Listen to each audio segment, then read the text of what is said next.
by Imogen Falks, BBC News, Geneva. Image copyright Reuters. Image caption: rocks and debris cascaded down the mountain to the edges of Bondo village. A massive rock slide in Switzerland's Val Bondasca was not a complete surprise.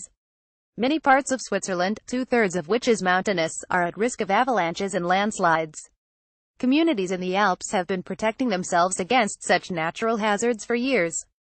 Before Wednesday's landslide, sensors on the Piazzi Seneclo, high above the Bondasca Valley, had already shown that the rock mass was moving. That warning triggered the automatic closure of some sections of road. The village of Bondo had a narrow escape.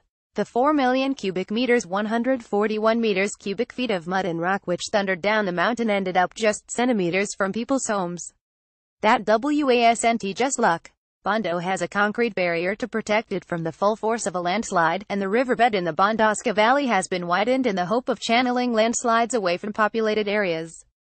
But the size of Wednesday's slide was a shock, and some scientists are now warning that the alpine regions can expect more events like this in the future. Permafrost thought the reason is that the high mountains are not as cold as they once were. Marcia Phillips, a permafrost researcher with Switzerland's Federal Institute for Snow and Avalanche Research, has been analyzing temperatures all over the Alps. We have bored holes at different depths in different terrain, and the ones that are in rock walls are showing a distinct warming over the last 10 to 20 years, she explained. That would not be a problem if the rock was simply rock, but the rock in large sections of the Swiss Alps is cracked and fractured. Between the layers of rock there are layers of permafrost. Ice in fact, but ice that is not supposed to melt. Media playback is unsupported on your device. Media caption: scene of landslide in Bondo, Switzerland, near the Italian border. We have a problem if the temperature rises above 1.5 C because the permafrost has a stabilizing function, Ms. Phillips said. Compounding the weakening permafrost is another phenomenon associated with global warming. Switzerland's glaciers are noticeably retreating. The glacier at the base of Piazzi Seneclo provided additional stability to the rock above it, but that glacier has shrunk in recent years. So precarious had the mountain become that Marcia's and her colleagues had given up on borehole testing and instead resorted to remote monitoring. It is cracked and unstable up there, she explained. It was just too dangerous. Infrastructure fears. Another headache associated with thawing permafrost is the possible risk to winter tourism. The stanchions of cable cars and chairlifts are very often anchored in permafrost. The Swiss government already requires intensive monitoring of cable car infrastructure.